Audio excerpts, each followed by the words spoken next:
Good evening, everyone. Can you hear me okay? Is this all on, yeah? Welcome. It's lovely to see everybody here. Welcome to our Professorial Inaugural Lectures for 2023. I'm Chris Greer, Pro-Vice Chancellor of Research at Essex and a Professor in the Department of Sociology. So this is a lovely event for me to be at tonight. It's wonderful to have you with us. This is the 10th anniversary of this prestigious lecture series. And these lectures are a highlight of our academic year, giving us a chance to come together to celebrate the world's leading research talent here at the University of Essex. Since 2013, we've been inviting our newly appointed professors to speak about their work to an audience comprising members of the public, our students and staff, alumni, and invited guests. We hope that in finding out more about our world-class research and impact, you will find inspiration and yourselves be motivated to exchange ideas. This year, our Professorial Inaugural Lecture Series features our new professors giving regional, national and global perspectives on a diversity of issues spanning the social sciences, science and health, and arts and humanities. Please do keep an eye out for future events. The disruption caused by the pandemic meant that we have not been able to celebrate the appointment of new professors for several years, which makes this evening particularly special. In fact, these are our first Professorial Inaugural Lectures since March 2020. Tonight, we will have the chance to hear from two outstanding academics from the Department of Sociology and our Faculty of Social Sciences, which is widely recognised as one of the UK's very strongest centres for research and education in the social sciences. We're proud to be one of only 2 universities in the UK to be ranked in the top 10 for research quality for sociology, economics and econometrics, and politics and international studies, according to the government's recent Research Excellence Framework. When we add to this a top 10 ranking for a 4th social science subject, modern languages and linguistics, that distinguished position within UK social sciences becomes unique.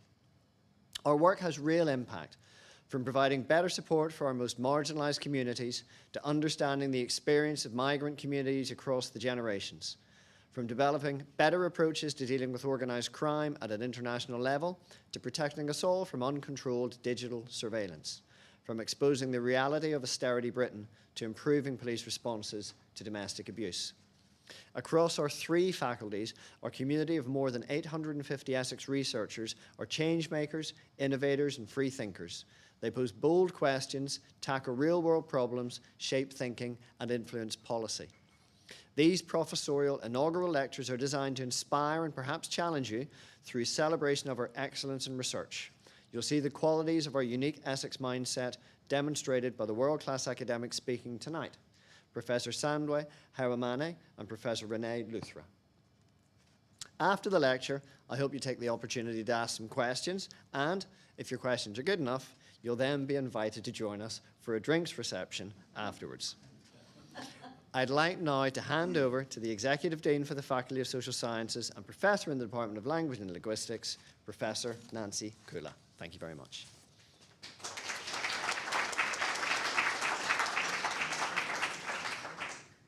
Thank you very much. I would like to add my welcome to you as the Executive Dean for the Faculty of Social Sciences.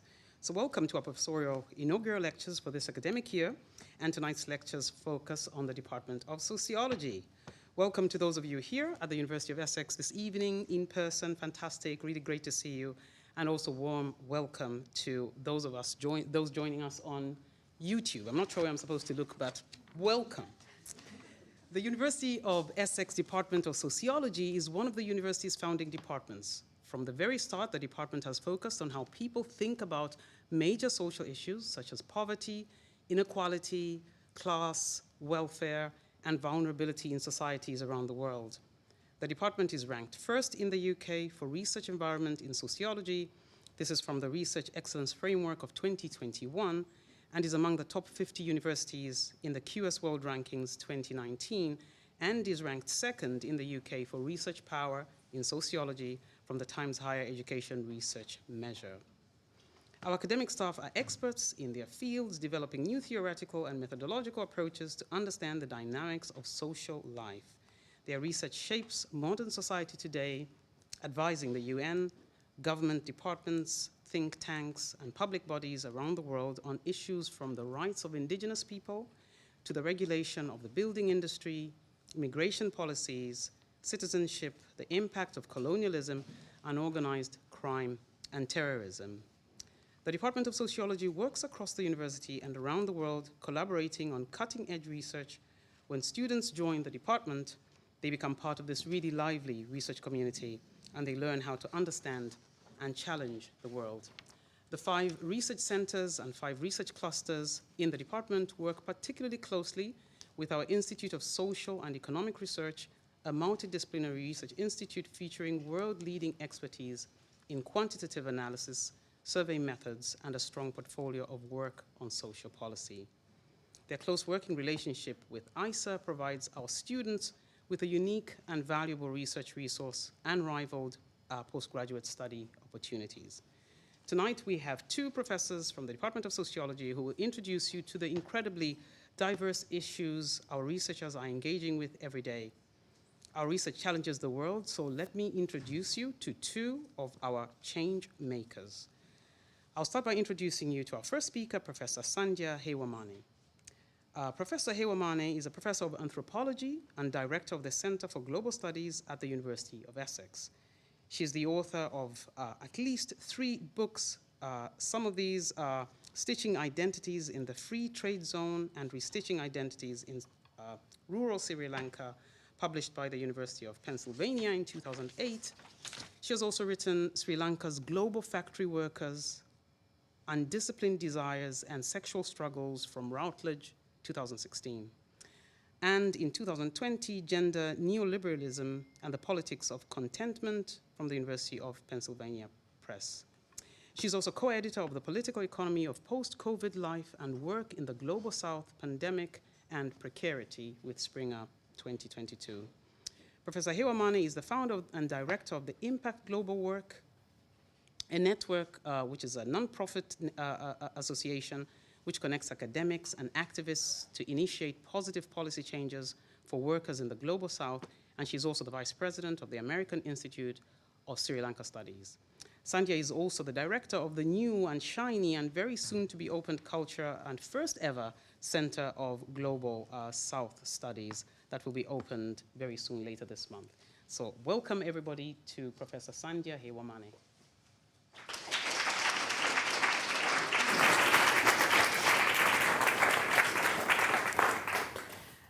Thank you, Nancy, for the very nice introduction, and thank you everyone for coming here. I am very happy to be here today sharing some of my work with you, and I'm also very happy to be sharing the stage with Renee from my own department. We do have 2 different methodological approach, but there are a lot of synergies between what we do. So let's move to the next one. Oh, I cannot see. Yeah, so when Holly was kind of gentle pestering me about getting a title 2 weeks ago, this was what I could think of, because I thought whatever I have to say would somehow fall under these 3 big umbrella terms, because as some of you already know, throughout my academic career, everything usually falls into place like the day before. So I had no idea what I was presenting till like maybe this morning. So I thought of starting with this. And this is my Twitter profile page, which I very rarely use, but as you can see, when we are talking about identities, these identities seem to matter to me because this is not a professional forum for me. This is an informal forum. But my academic credentials are important to me. Also, the idea of being an author, not just academic author, but also writing poetry and short stories and things like that, and being a feminist and social justice activist. And none of these identities are, they do not exist in isolation. Rather, they are very intertwined. So Nancy already talked about these books, but I didn't know about that, therefore I have this thing.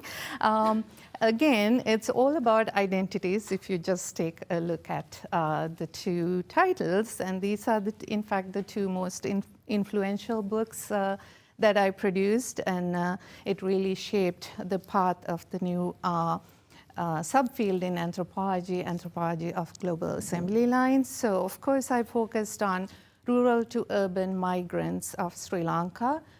These are young women, unmarried women, who come to Sri Lankan urban areas to work in free trade zones to produce for factories, produce for merchants in the UK, US, and other affluent countries like H&M or Marks and Spencer and Primark. And so they come to work in these free trade zone global garment factories in assembly lines. And I'm sure most of you know about all the human rights and labor rights violations that happen in these factories. So I thought of focusing mostly on what, if anything, that they are gaining from this kind of employment other than a little bit of money. So I focused on how they create a new sense of selves as working women and industrial workers who are very different to men and middle-class women as well. And creating these different identity stances, in fact, then they very creatively move between these identity positionings. So it's almost like a game. While doing that, in fact, they create an oppositional culture surrounding the free trade zone and become transgressive women. They challenge dominant cultural expectations on their bodies and labors, and in the process, in fact, stretch boundaries of what it is to be a normal Sri Lankan woman. This was, in fact, the first book. In fact, I'm still talking about that. And it was done, it was my doctoral dissertation research. So it's based on very deeply immersive ethnographic research. And therefore, and of course, my education is from the US, and therefore, we had to do minimum 12 months of field work, even though it's Sri Lanka, and I already knew the language and everything, still 12 months. So I worked in a global garment factory inside the free trade zone, and that's for 7 months. But more importantly, I lived with 60 to 7 fluctuating number, of course, garment factory workers in a dilapidated boarding house for 11 months. Why I'm focusing on that is that that field work, in fact, made me into the researcher that I later became. And the next one was published long after the first one, of course, because these women that I got to know at the free trade zone in this garment factory and in the boarding houses, they are normally pushed to go back to their villages after 5 to 6 years of work by giving incentives, such as, it's a big lump sum of money, which is informally called the dowry, free trade zone dowry. So they're supposed to go back and get married and become normative wives and mothers. They invited me to come and see them for friendly reasons, but they started a new research. And so this book is about how they renegotiate their identities and also create meaningful economic and social lives for themselves in these patriarchal villages with the new senses of selves that they create, and also the kind of demands and expectations that are made on their bodies and labors by these patriarchal villages. So the theoretical and analytical tool that I used to frame this research was politics of contentment, and this is how they kind of struggle and negotiate their positionings, because they have these varied prescriptions now about how to be a good woman. these are some of the pictures from my first field research. Just thought it was fun to show them. And this was from the boarding house. So I also wrote 2 other books, or rather wrote one, the blue one, and the other one is a co-edited volume on how pandemic and precarity kind of interplayed and interacted to create the contemporary realities of the global south right now. So when, again, 2 weeks earlier, Renee asked me, like, what are you going to focus on? What are we going to focus on? Whether this is going to be like a purely academic talk, or should there be some self-indulgent storytelling? And I, of course, did not have a good answer at that time. Like I said, I didn't know what I was going to do. But then yesterday I realized that I do have to have some self-indulgent storytelling, although I use a different term, which would be, personally is political. We are cultural beings, we are political economic beings, and we are produced by our contextual cultures, our context, and therefore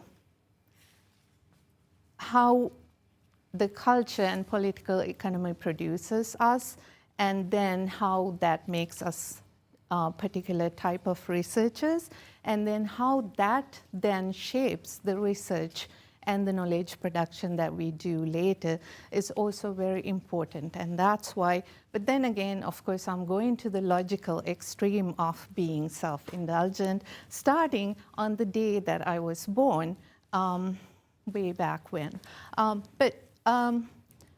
It's important because it's reportedly the day that I was born, my father looked at my mother, or looked at me, and then told my mother that, oh, now I have to work harder. And everybody present understood what he said.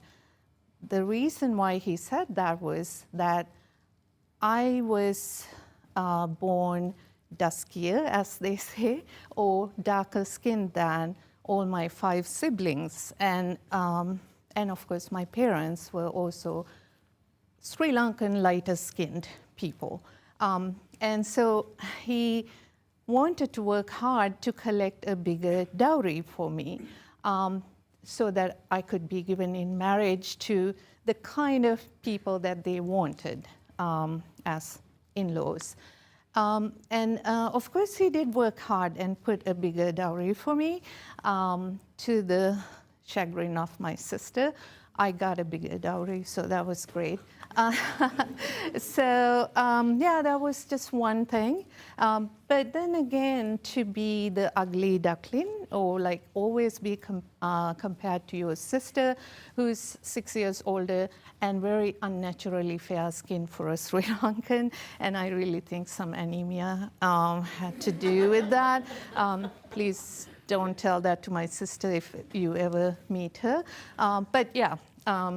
That could be the reason. But it always led to these cruel jokes of like, oh, you are a lot darker than your parents and your brothers and sisters, so you must be the one that they found at the garbage bin. So that set a very bad self-image, from body image from a very young age. But then, of course, I'm not saying that my childhood was bad. That would be lying. This was the reality of Sri Lanka. Very sadly, still to this day, there's color politics that works. But then I went to school, and I was not the darkest one. I was placed more closer to the top position.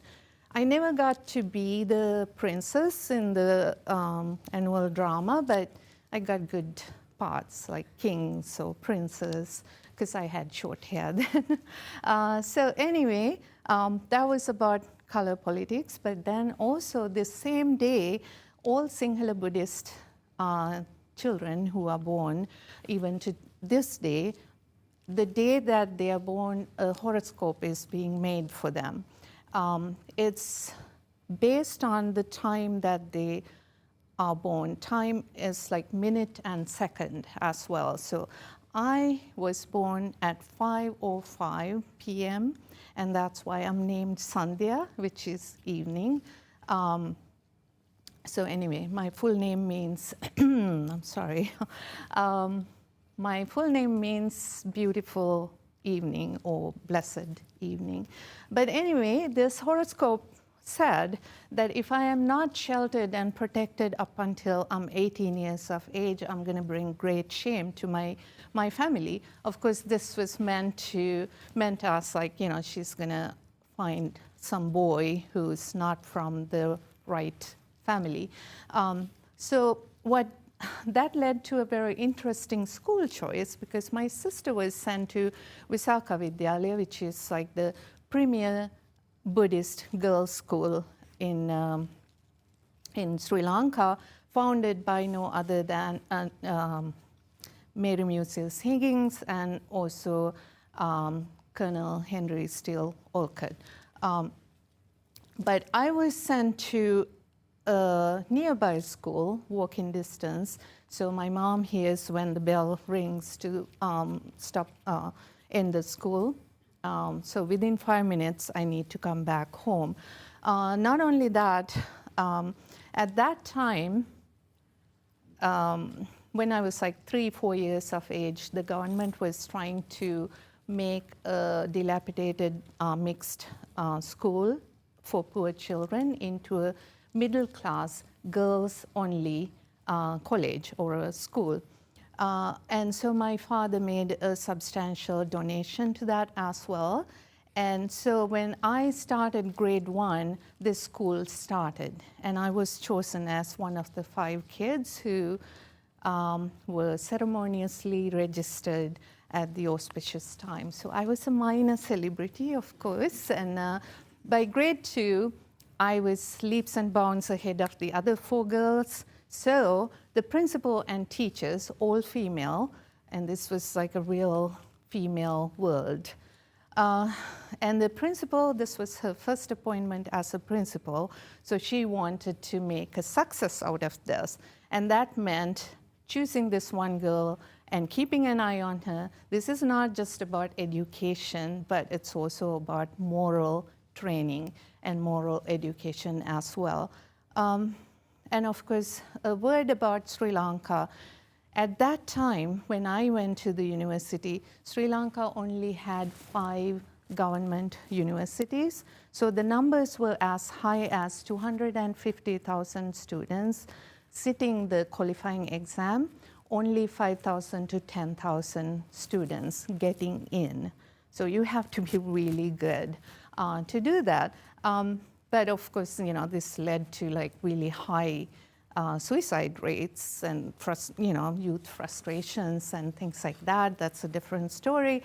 But yeah, so these principals and teachers, of course, made a very normative good girl out of me. And it was not just like behavior, but it's also like you have to embody this goodness. Respectability has to be embodied. Everything about your body and comportment has to be about being a good Sinhala Buddhist woman, a young woman. But of course, my parents also sent me to, and my sister, to Buddhist Dharma school, which is like the Bible school for Buddhist kids. But we did not learn text. Rather, it was like a comportment school or moral school, where you learn literally to keep your legs together, how to sit as a good girl, and things like that. But then again, as human beings do, I learned to rebel within this normative facade. It was very hard for anyone to notice that I'm doing that, or rather they might see it, but they cannot really put a finger on because it was not really in your face. But it was always like 1,000 rebellions of every day. And I think this adeptness of my own really helped me later when I was doing my ethnographic research, because I always focus on women's worlds and women's communities to see how they rebel I mean, these are women who do not even have the same expressive space that I had as a child, because I was from a middle-class family and it was a good school, and I was privileged because we lived like 15 miles away from Colombo city center. That privileged me so much because the schools were had resources. I thought this picture is important. You have to go into, and even though you both have umbrellas, only one should be used.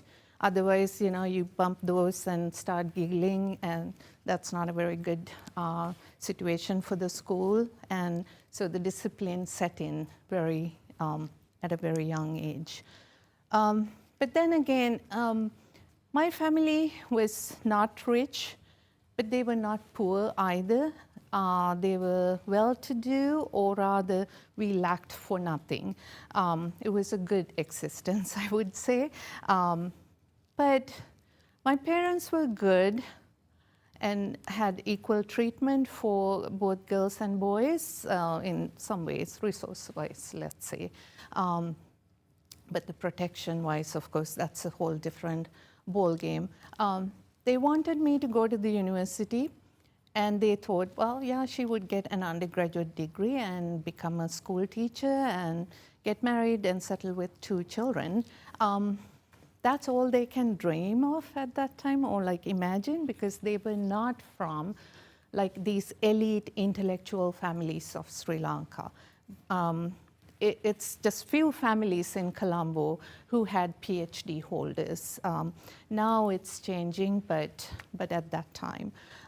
So I was in search of a role model, and I got lucky because in grade 2, this guy's niece, the first guy, Professor Gananatha Obesekara's niece, came to my class. I mean, we were friends and nemesis and all those things, but he was at that time, chair of the Department of Anthropology, Princeton University. This is as high as you can go.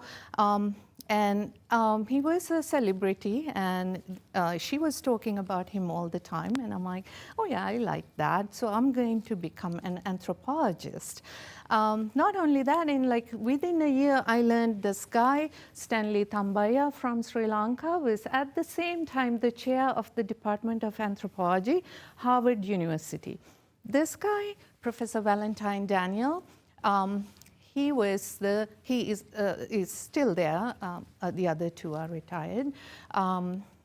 The chair of the anthropology department, Columbia University. So these are 3 Ivy League universities. And then there was the other guy, H.L. Senviratne. For the world of me, I couldn't find a photo of him on Google. So yeah, he was the chair of anthropology department, University of Virginia. So, role model galore. There was no other fate for me than to become a cultural anthropologist. Of course, you can see that it's all men, right? Not just men.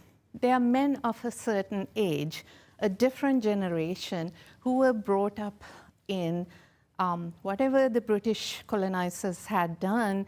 They had left us 2 universities which were built in the image of Oxford and Cambridge. Of course, we are resource-strapped like crazy, but they're good universities. And so, so they went to those universities, and they are from elite intellectual families, and they spoke English, and they had English education from grade 1 through undergraduate degree, and then went to the US. Whereas I grew up in a much more ethno-nationalist society, that people have become very linguistically nationalistic as well. So in the 1970s, they took English out of school curriculum and made Sinhala the only national language. So my education from grade 1 to undergraduate, completion of undergraduate, had been in the Sinhala language. So you can think, when I came to the US for master's degree, although I knew everything about, like, Marx, I even read Lenin, Marx, Lenin, Engels, Pareto, Gramsci, it took me like 3 or 4 years to get back on stride, because I had to learn each word differently now, because I have to think differently in a different language. So I lost my voice for 3-4 years there. Anyway, so that's being a woman who was brought up in the way that I explained to you, and then having this language problem. When I was about to go on the job market in the US, my last year of PhD, I wouldn't even apply for to Ivy League jobs, because I'm like, no, I cannot talk. I get really scared and stressed and start hyperventilating and all those things. Yeah, so let's move on from them. So there was another one, like a pivotal point, and that was the Fulbright Fellowship. I think it was in grade 9, I first saw an announcement in the newspaper about someone who got a Fulbright Fellowship to go to the US. Fulbright appealed to me, that term. For whatever reason, I thought this meant full of brightness. And I had been called a bright girl all my life. The school life, of course. And even though they were speaking in Sinhalese, they used the English term. So I thought, it's for full of brightness people like me. So I am going to get one. But to get one, the qualification was that you have to be a lecturer at a local university, because they are that competitive. So yeah, that's what I wanted to do. Go to the university and batch top, like 4 years, and then get hired as an assistant lecturer. I did that, and then I applied for a Fulbright Fellowship, and I got it the first time. So that was great for me. But then the Fulbright Commission was kind of showing their neo-imperialist attitudes, and they sent me to Texas Women's University in Denton, Texas.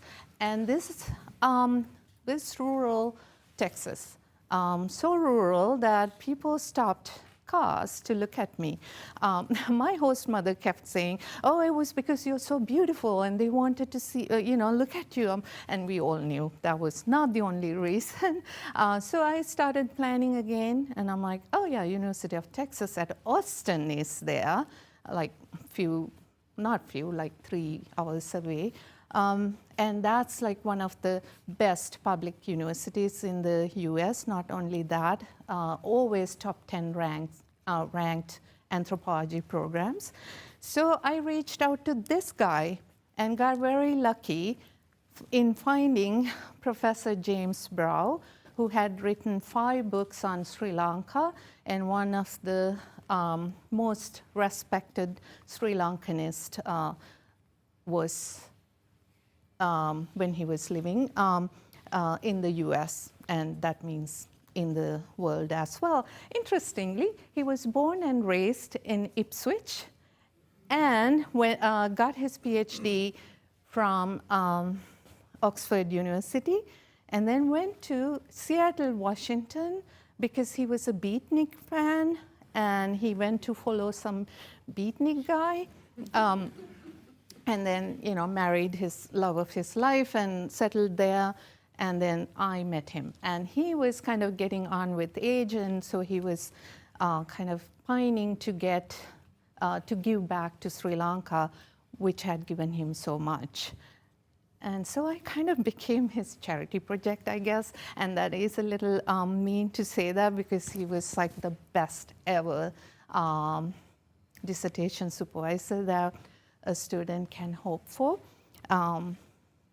Not only that, also, when I got 2 jobs at the same time, one at Essex and one at in Southampton, of course, this guy was instrumental in kind of gently pushing me toward Essex. And then I met Kamala Visweswaran, Indian and American mixed heritage, and she kind of beat any Western hegemonic feminist ideals that I held out of me, and made a feminist intersectionalist, intersectional theorist out of me. And so, yeah, we believe in feminisms and not Western hegemonic feminism, and of course, Kamranali and post-colonial theory, and of course, Sri Lanka's very own Patrick Olivelle, the chair of the Department of Asian Studies at UT Austin. And you must be thinking, with this kind of brilliant people in Sri Lanka, why couldn't they, get their shit together and find non-corrupt politicians to run the country? I guess I don't have an answer at this time. Okay, so yeah, I had lots of other mentors, but I'm going to fast forward now to Essex and bring this back to more like a lecture. I love being here at Essex for the most part, of course. And one thing that I really like about Essex was that it gave me something that I had been pining for a long time. I wanted to be a social justice activist, and I had been supporting NGOs and other works that were going on in Sri Lanka, but I wanted to design and execute my own social justice activist work. And this ESRC Impact Acceleration, of course, account grant, there's something missing there. 2018, I got a grant, and that really set me on a very interesting path. And now I know this emphasis is also because of REF, but we'll kind of, not think about that part. But I really feel like Essex did such a good thing for me by showing me this is how I can feel much better about what I got from Sri Lanka, and now to give back to this particular community. So this led to, of course, occupational health workshops, and together with 2 partner organizations, and we got workers to formulate 3 proposals and to come up with working groups. And then we had a multi-stakeholder conference with ministers and policymakers and everybody. And a lot of good things are happening, but very slowly. But I'm not going to talk about those things right now. This inspired me so much to come up with my own foundation, which in fact is called Impact Global Work. So the idea is to use research for positive policy outcomes for workers of the Global South. And I was very lucky that pretty soon this kind of moved beyond Sri Lanka to Bangladesh and Vietnam. Especially in Bangladesh, I did a lot of code compliance work, which were very personally satisfying for me. So I got more Essex GCRF grants for occupational health as well as legal empowerment workshops. They were very needed for these workers to know what their legal rights are. And then, of course, during these 2 years, we went on online. As you can see, that the workers were really struggling to figure out what to do. And to bring that back, I don't know, I need some water.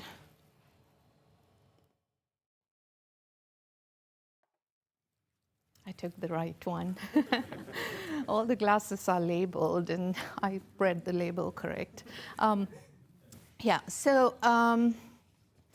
to bring this back, this advocacy work then led to my doing more academic work on this impact research in itself. So this is within critical advocacy studies. And in 2019, of course, these are global garment factory workers. They are former global garment factory workers who have been groomed by their free trade zone factories to go back home and start a home workshop and to subcontract for them.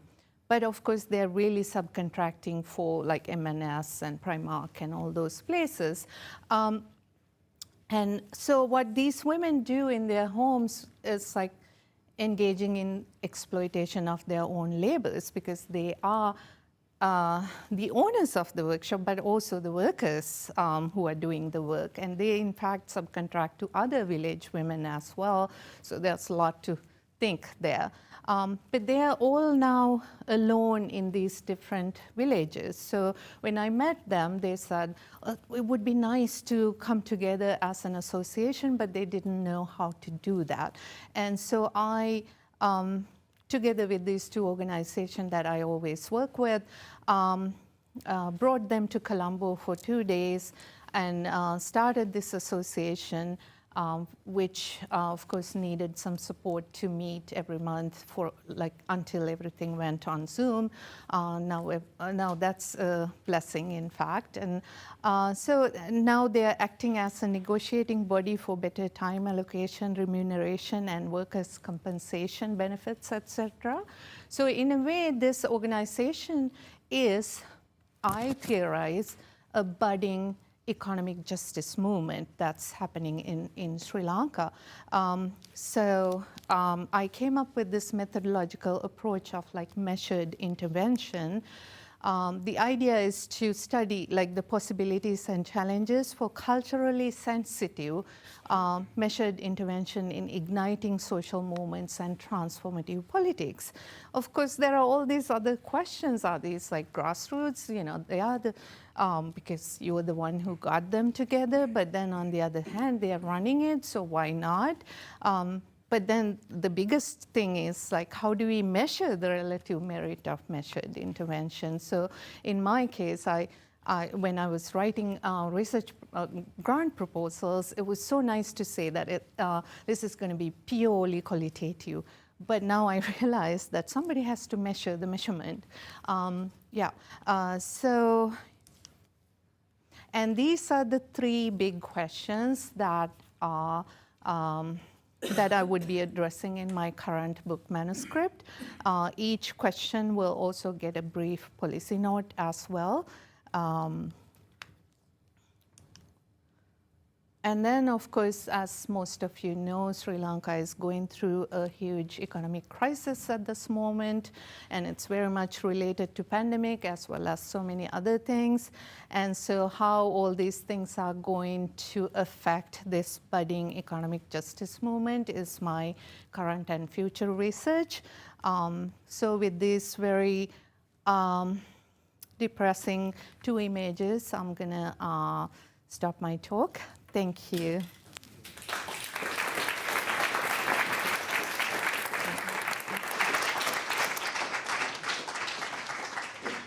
Thank you very much, Sandhya, for taking us on this really amazing journey.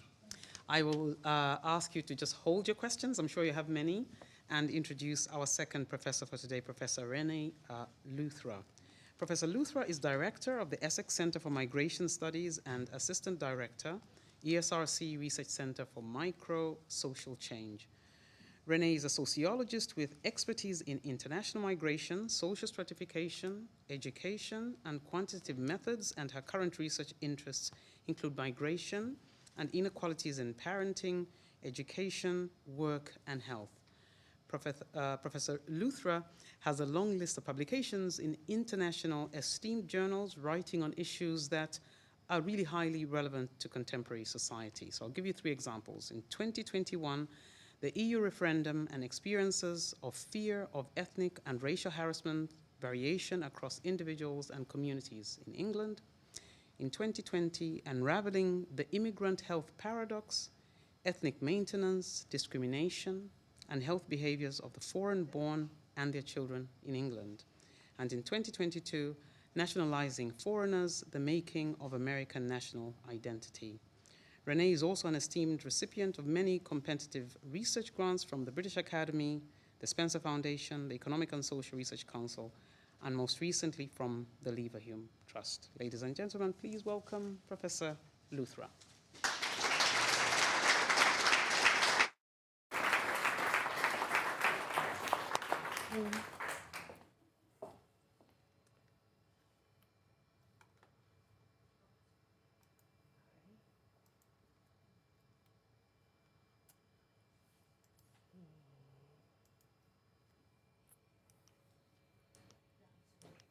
There we are, no worries.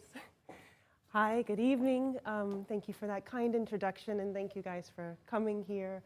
It's really nice to share this stage with Sandya, and I'm excited to share my work with you. So, okay, here's me. What are we gonna do today? So I'm gonna start a little bit kind of describing the migration journey, how I conceive it, and how that's sort of the underlying frame for a lot of my work. And there might be a couple of personal reflections in there. We'll see how that goes. Then I want to tell you about the three main questions that have been motivating a lot of the research that I've been doing in the past decade or so, which is, first of all, how is inequality reproduced across generations? Why do some immigrant groups fare better than others? And how does discrimination shape the lives of immigrants and their children? So here's how I sort of conceive of the migration process very broadly. The name of the talk is Origins and Destinations. So how do you get from there to here? And that's the main question. Now, the origin is the origin country, and obviously people who are immigrants are socialized in a society that's different from the one that they end up in. They have different levels of resources. They may have different values that are prevalent in that society, different religions, a variety of factors which are obviously going to influence the way that they grow up. I'm from Texas, actually. It came up in the previous talk. And that certainly has influenced my life very much and my interest in migration, because there's actually a large proportion of immigrants in Texas. They are largely in lower skilled occupations due to our proximity to Mexico. And that was always something that I found interesting, and that actually sort of motivated my work in a way I'll talk about in a moment. Then you have the decision to migrate. So the sort of wealth of experiences in the sending country are going to obviously influence one's decision to migrate. Migration decision is not random. It's not just a random subpopulation of the group who decides to migrate. It's usually people who have skills, some skills and resources in the case of voluntary migration for people, but even for involuntary migration, it's rarely those who have the least amount of resources who actually manage to migrate. Obviously, the decision to migrate, whether it's voluntary or involuntary, is going to very much strongly shape the migration journey. So I've put a picture of a passport there because your passport is a strong determinant of how the migration journey is going to play out for you. Some passports are very powerful, some countries are very powerful, and it's easy to migrate, and that was certainly the case for me. For other people, it's much more difficult, and they have to endure a period of undocumented status. They may have to endure a lot of multiple short-term contracts so that they can't really set down roots. And that, of course, is going to influence how they experience the receiving country. The reception that they're given tends to be strongly tied to both the sending country that they're from and the passport that they hold. So how warmly you are received by receiving country natives, the legal context that you're in, the resources you can access, the security of your job. Now, migrants tend to be young people because young people are more mobile, they're healthier, they're able to make migration journeys.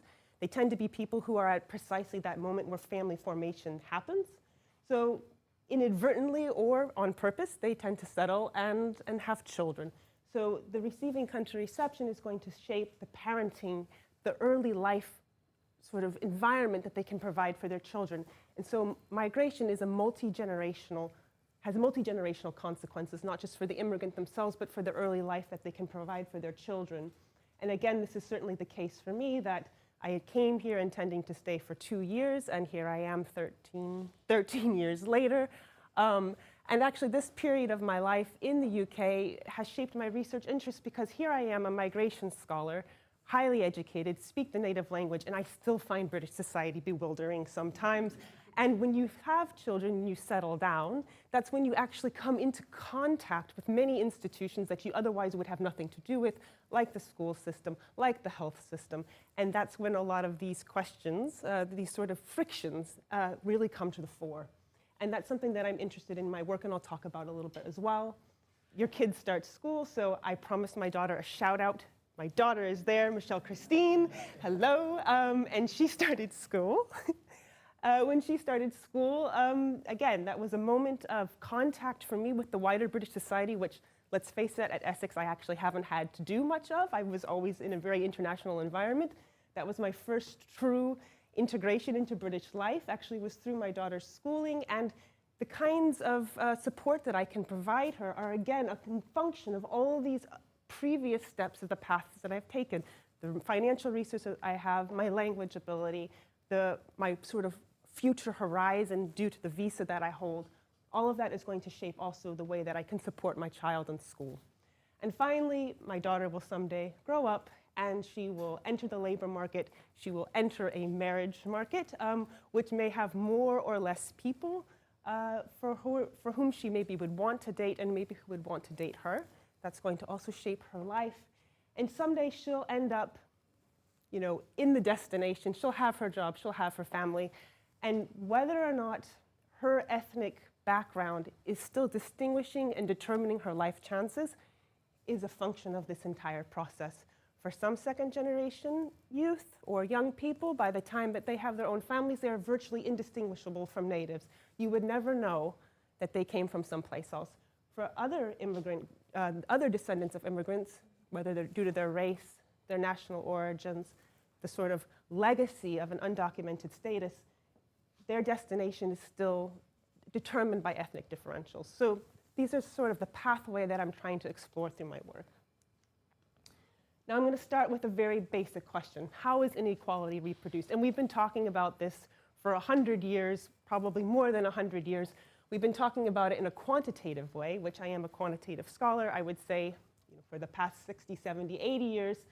This is a seminal work from 1967, the Blau and Duncan Standard Status Attainment Model, which we've probably, you know, you guys, many of you may have already seen. The basic idea is this: my dad achieved a certain level of education. My dad, usually it was the father in these older models, achieved a certain occupational status, which of course then went on to determine in some degree the level of education that I obtained. If you have parents who have more resources, who have more high status jobs, you're more likely to have more education yourself. Now, educational attainment is a huge driver of intergenerational mobility. So these relationships are not completely determinative. There's still some movement, right?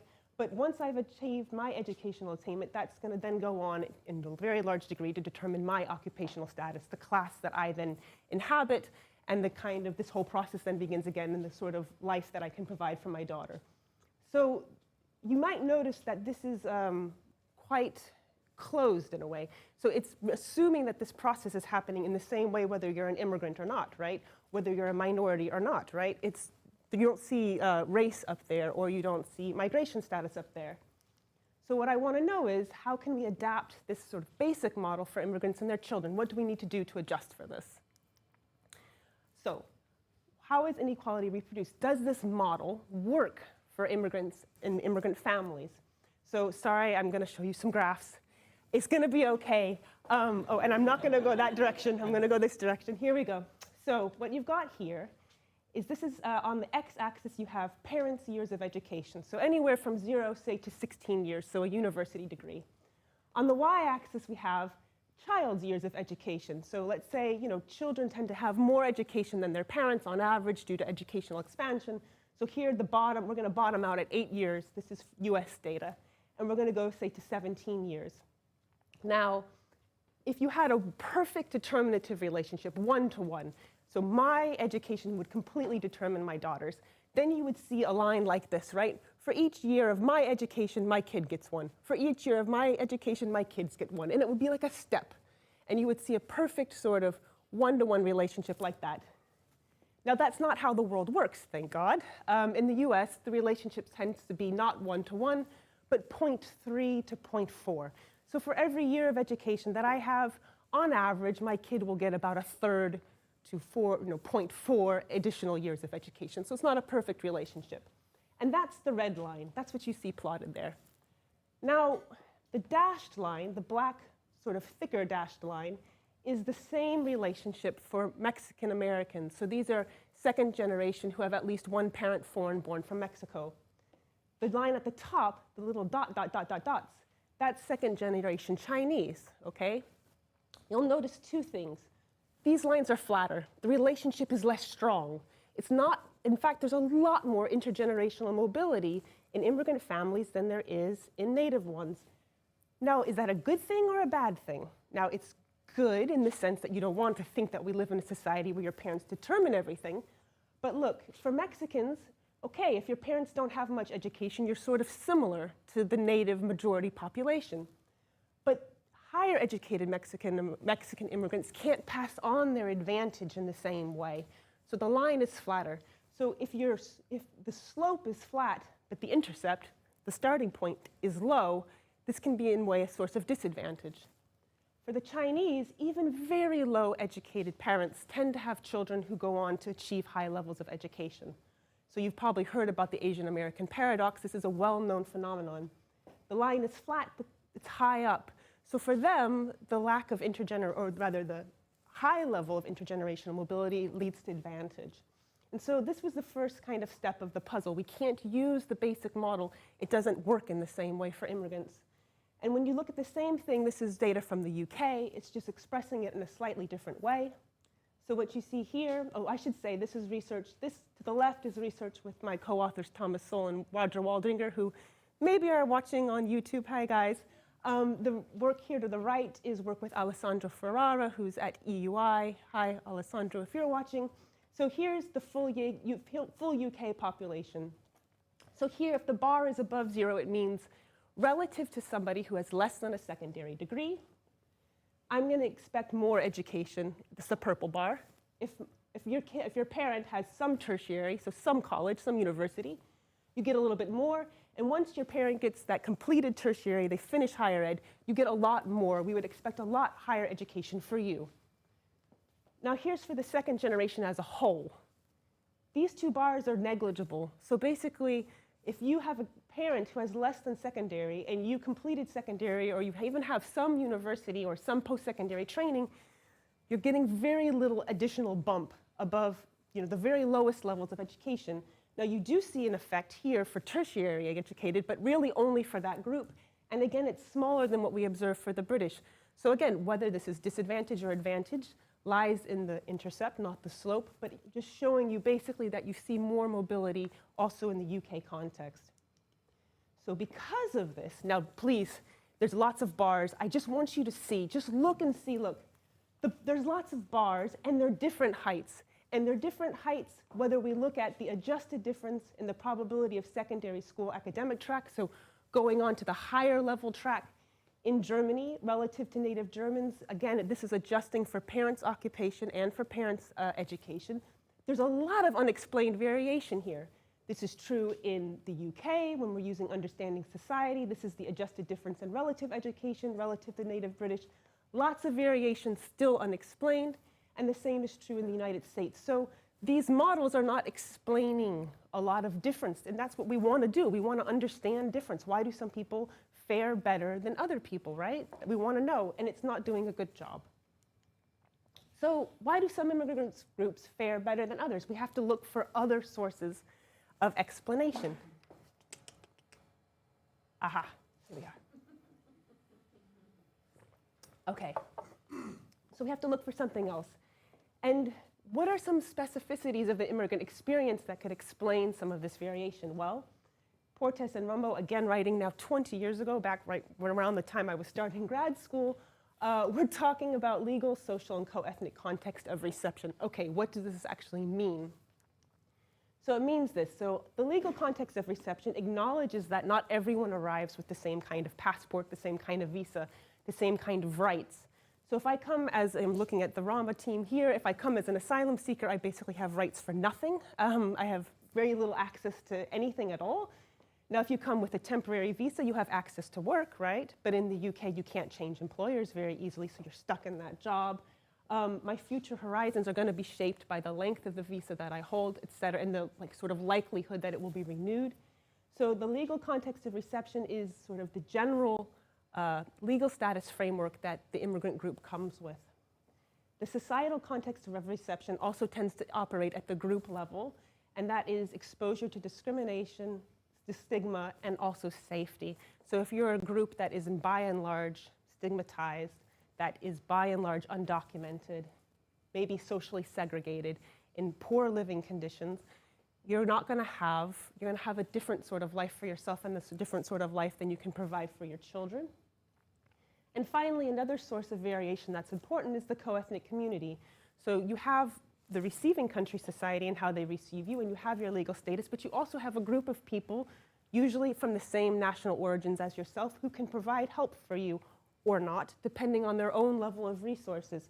So if you have a strong co-ethnic community that's vibrant, that's economically viable, that's maybe has a sort of broad mix of economic statuses in there, they can provide information, informal and in-kind support, and sometimes also financial support. So these are just groups here. For instance, in Colchester, you have the Africans in the UK Society. You have ethnic businesses like a Syrian falafel shop, Eastern European shop selling goods and services. These can be sort of sources of information and togetherness and support for minority groups. Bangladeshi Women's Association, Essex. So these are some groups operating just here in Colchester that support immigrants. So, okay, so we've got the national origin context of reception. Now, beyond this, you also have to think about where people come from. This is the very first step of the graph that I showed you, or the diagram that I showed you. So this is, I think, has been one of the major kind of interventions that we've been making into this work. And that's that we want to think about the national context at origin. What do I mean by that? I mean that immigrants come from somewhere else, and that it's not just about their legal status even, or the co-ethnic community that they encounter in the receiving country. It's also about the socialization experiences they had in the sending country that will also influence the kind of lives they can provide for their children and themselves. And I'll make this a bit more concrete in a moment. And finally, immigrants also cross an international boundary that fundamentally changes their relationship to the state and to the resources that they can access. And this operates not just at the country level, but it also sort of the national origin level, the group level. It's also a feature of individuals. So even if I come from a group, let's say Mexicans in the United States, that has a large undocumented population, that disadvantages me. But if I myself have legal status, that's going to be a source of resources, right? It won't affect me in the same way as if I belong to a largely undocumented group and am myself undocumented. So here we're trying to really bring in this individual level variation into the model as well. So what do I mean by national context at origin? Well, you can think of lots of things about the sending country that are going to matter. One could be just simply the GDP, the level of wealth in the sending country, the education system in the sending country. Does the sending country speak the same language as you, like Sandhya mentioned? Do you learn English in school there or not? So these are things that are going to obviously have an influence on how you do. But in our book, we are specifically looking at value orientations. So this is a sort of two-dimensional space. These are the aggregate responses to the World Value Survey, where they ask, basically, I think it's 80% or something of the world's population has actually asked the same survey questions, standardized survey questions, about a variety of attitudes to many things. And then when these things are collapsed together, they form two separate scales. One is the survival versus self-expression scale. So this tends to be very strongly correlated with the wealth of a country. Richer countries care more about, generally speaking, care more about gay rights, about democratic participation, about self-expression. Poorer countries tend to be more concerned with the immediate survival. So these two things are not necessarily opposed. You can be concerned with immediate survival, but also concerned about self-expression, gay rights, rights of women, et cetera. But they tend to not necessarily go together, right? Usually when people are concerned about just putting food on the table, there's less time and energy for things like democratic participation and signing petitions. On this other axis, we have traditional versus rational scales. So traditional means usually religious, respect for God, for father, etc. On the upper end of the scale, it's more an emphasis often, it's linked to higher levels of schooling and atheism in the sending country. So you can plot countries in this two-dimensional space. Here's the United States. The United States is more traditional than Great Britain and Canada, largely because we're more religious, but we're similar in terms of self-expression. Chinese, which is a large group, a large immigrant origin group that I showed you in the previous, tends to be very high on the rational scale, so low levels of religiosity, sort of strong respect for education, but strongly survival-orientated. And Philippines is quite an interesting case because we think of Filipinos are phenotypically Asian, but they fall much more strongly into the Latin American area of the world values map, largely because of a Catholic background and former experiences of colonialism. So they're not necessarily with the other Asian groups. So do these things matter? And we show in the book in many ways that they do, but I just wanted to give you a flavor that indeed they do. So when we're thinking about the educational attainment of immigrant kids, I showed you that we had a lot of variation that was left unexplained. Some of that variation can be explained by these differences in value orientations. So coming from more survival-orientated societies tends to depress educational attainment, and coming from more secular rational societies tends to be associated with higher levels of educational attainment, net of all the usual suspects like parental occupation, parents' English language ability, number of siblings, etc. So just to show you how strong these effects are, this is the effect of parental year education. As a comparison, a standard deviation increase in parental years of education is about twice as large as a standard deviation increase in these different values. So what about international boundary crossing? We did look at this also when we were looking at just general sort of social stratification outcomes, but I want to show you something different. So because the salience of crossing this boundary is going to probably be related to the outcome that's under consideration. So when we're looking at educational attainment, which in the United States is a right, even for people who are undocumented, you have a legal right to attend at least until the end of secondary school.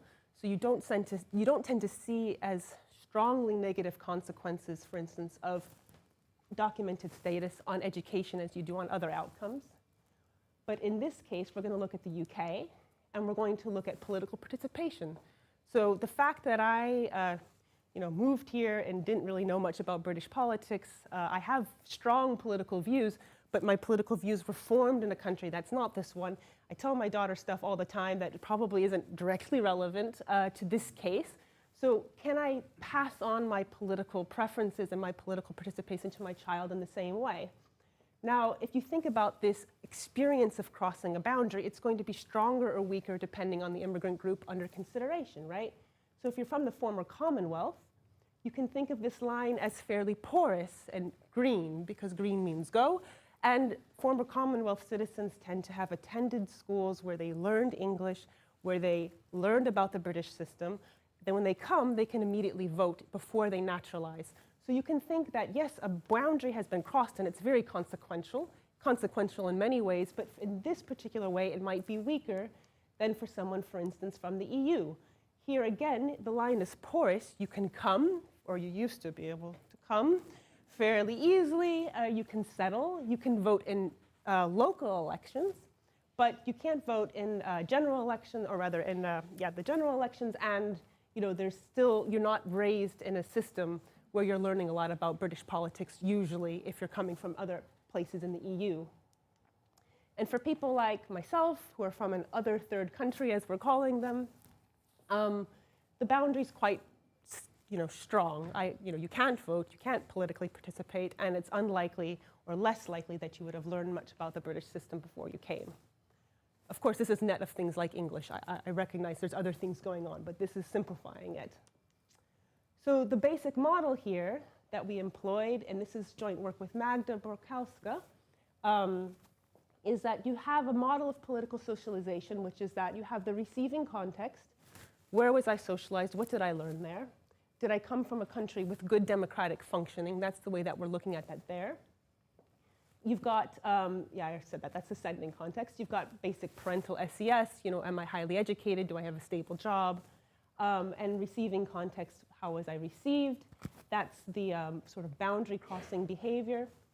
That is going to influence my political participation as the parent, and then that will go on to influence my kid. And I just wanted to show you briefly that indeed these things do matter, as we actually expected them to. So here, this is relative to being a third country migrant. If you have a parent who came from the EU, your likelihood of voting is 20 percentage points higher than if you have a parent, even a parent who naturalized, who came from a third country. If you are from the Commonwealth, you have a 17 percentage point greater likelihood of voting than somebody whose parent came from a third country. This has real intergenerational consequences. If your parent has a tertiary degree, which again, like in the UK context, if you have a tertiary degree, you're much more likely to vote, and your children are much more likely to vote. The highly educated people are more likely to participate politically. That's much less true amongst immigrant families, just like we saw that the relationship between education, parent and kids' education was weaker.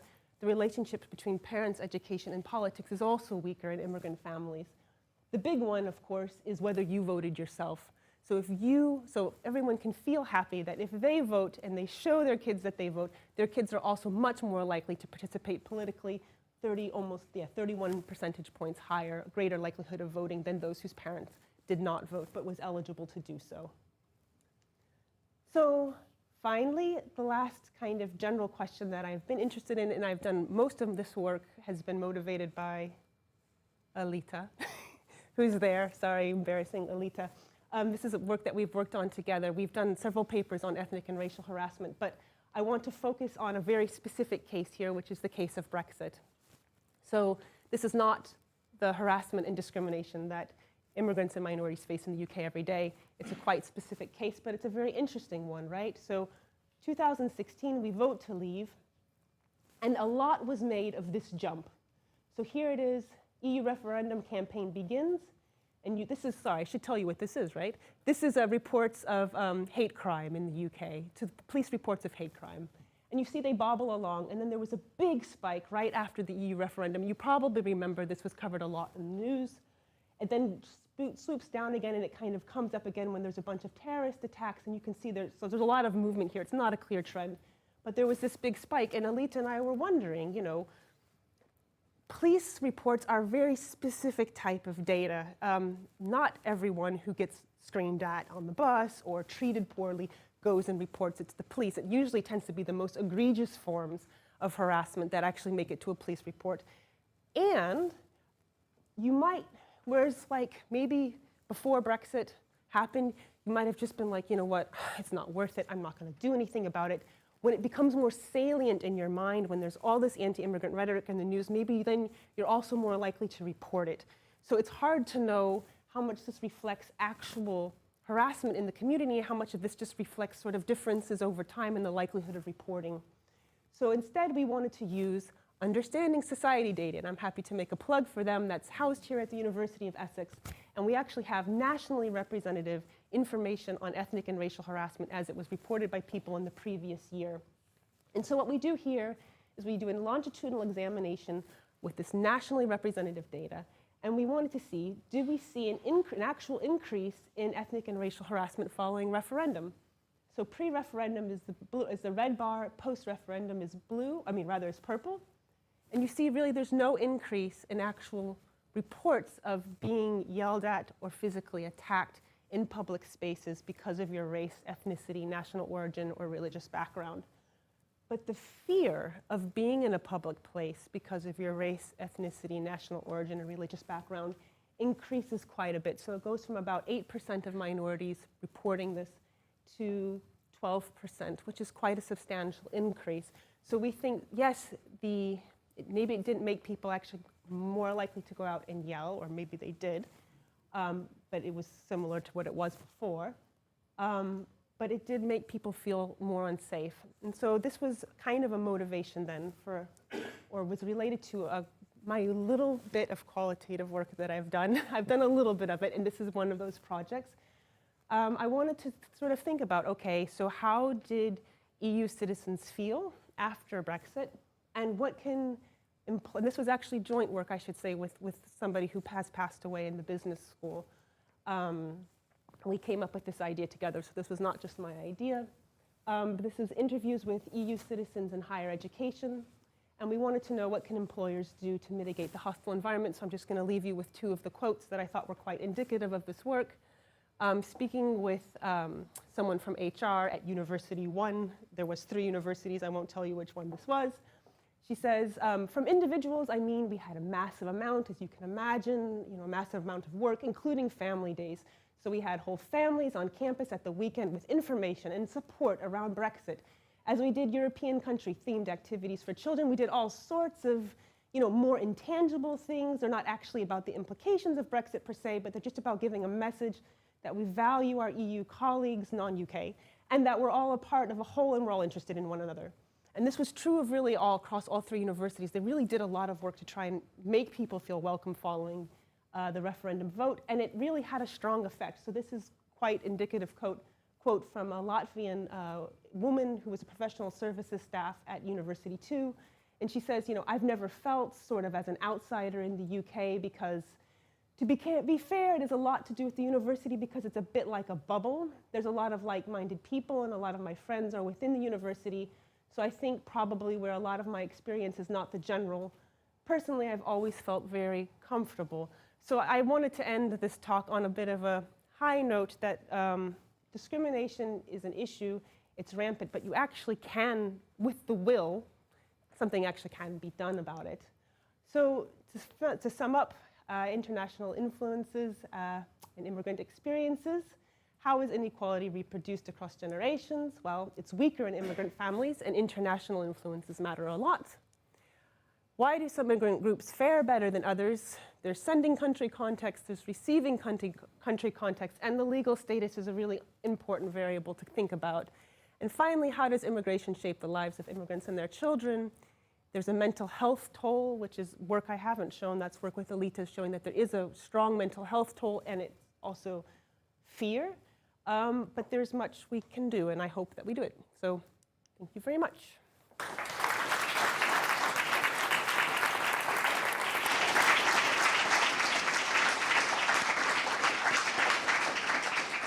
Thank you very much for that really stimulating talk, Renee. Really, really wonderful.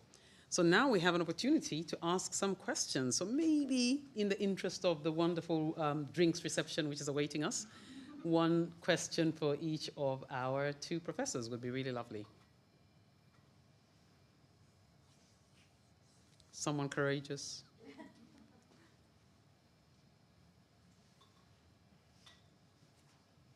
Yes, go ahead. Well, I've got one for each. Do you mean to ask one? Yeah, feel free to. Yeah, go ahead. All right, so Sandhya. So a lot of your work well, all of your work seems to be focused in the micro context of these factories in Colombo. And I was wondering whether you also look at the corporations that are responsible for the conditions in those. So do you do any kind of multi-sited ethnography? Because a lot of people are trying to connect these and name, as you did, you named the corporations, name them but also investigate their policies that are actually kind of serve as the context of what you're observing. Am I to answer now? Yes, sure. Oh, okay. Yeah. Well, I mean, yes, I focus on Sri Lanka, but then that focus, of course, gets expanded in comparison and contrasting with South Asia and other countries in the global South. There's that one way of multi-sidedness, but also I haven't done research in a physical site with corporations, but my work on the Modern Slavery Act of UK and how that is affecting the workers at the ground level is very much connected to studying and researching correspondence between different organizations and the local managers in different countries. So in a way that's multi-sided, but it's very much digital footprint, because most times the companies try to outsource their responsibility of eradicating forced labor to their factory managers in these global south factories. And then what the local managers do is to outsource that or to burden the workers with, now you have to tell us, and then create this very like fearful, suspicious culture within the factories, because you cannot, I mean, of course, there's a real misunderstanding that happens in between these different sites, because the idea is to eradicate forced labor, but then when it comes to the ground level, it becomes sex work. We need to eradicate sex work. And so whoever had done part-time sex work, because of course the work pays very little and you cannot make ends meet, so you try to supplement by engaging in sex work. Now you cannot engage in that. And so every morning when you hire like workers for daily work, they are asked these questions, really crazy ones. It's like, so you are coming to this willingly, right? Willingly, and it's like 10 times, and then there's a chance always that one or two beautiful ones would end up with managers, like in their rooms, but before that they have to sign that I'm coming willingly, this is not sex work. And so there's a huge misunderstanding that had happened, so I had done that research.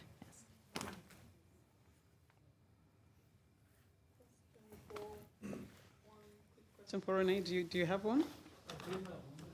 Okay. Well, I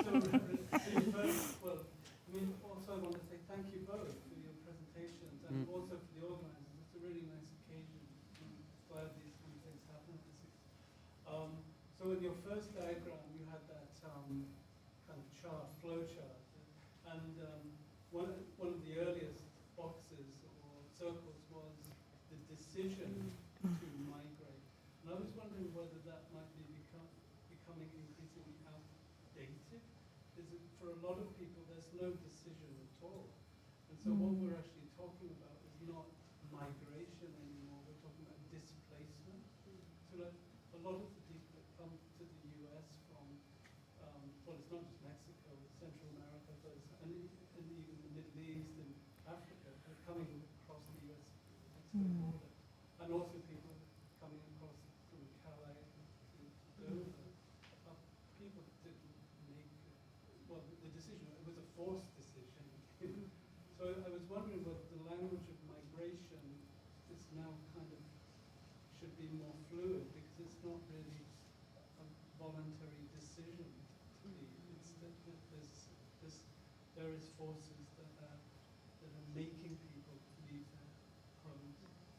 No, it's a really good point. I mean, and it's tricky to sort of reconcile general models of migration with forced migration. And there's, in some ways, these things have kind of emerged as parallel literatures in a lot of ways, and I think they're increasingly coming together because of exactly the trends that you're describing. But at least a lot of migrants do still decide to move. And even if you survey people in their sending countries, usually no more than 15 or 20% of people want to move. Most people don't actually want to and aren't planning to do so because people want to stay where they are. It's always going to be quite a minority phenomenon. So I think it's still quite useful to think about who's the type of person who, given the choice, would take it and wants to take it. But I definitely take your point that for many people it's not a choice, and for everyone it's very much a constrained choice. Just like the choice to go to university is constrained by what you can imagine and is what is possible, so too the choice to migrate is constrained by what is possible and what you think is possible for yourself.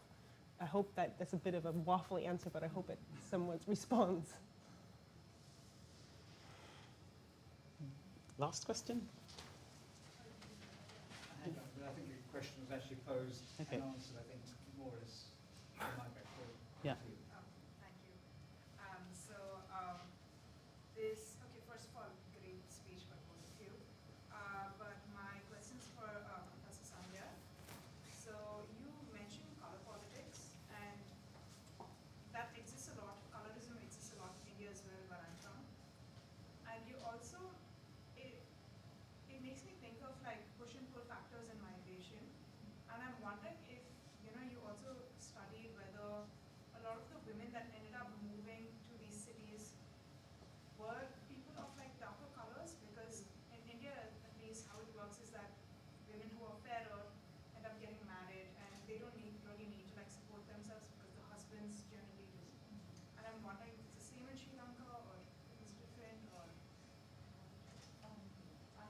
Sri Lanka, the color spectrum is a little bit different? From India, because India has the south and north, like a big division there. In Sri Lanka, I kind of feel like there's no rhyme or reason for why things happen the way they are, and therefore most women who are coming to these jobs, they do come because their parents just cannot provide for other family members. They want to take care of their brothers and sisters, or to provide for their parents, and it's like the whole spectrum again. But then not, generally speaking, not the lighter skinned ones, I would say, but there's a huge spectrum. I mean, all the colors are represented there, so it's not as obvious as in India. The reason for that is that, if I can have one more minute, the free trade zones were established by the Sinhala ethnic majority for the Sinhala constituents, so that they would get the vote. And that's the people who are supposedly came from North India, therefore a little lighter in skin, whereas the Tamil group was supposed to be darker from South India, and so those people were not represented in this group of women that I studied. So thank you very much. I'm sure there will be an opportunity to continue our discussions, but I'll take this moment to make a plug-in for the next Professorial Inaugural Lectures, which will be next Wednesday from our Institute of Social and Economic Research we heard about yesterday, and also from the Department of Sociology. So we'll have three professors then, Professor Birgitta Rabe, who will be talking about childhood inequality, and Professor Roisin Ryan Flood, who will be talking about intimate citizenship in the 21st century, and Professor Anna Sergi, who will be talking about chasing the mafia, how to research a myth. So thank you very much for coming along today, and I hope to see you again joining us. So please welcome to our drinks receptions and further discussion with our wonderful professors, to whom excellent, and thank you very much.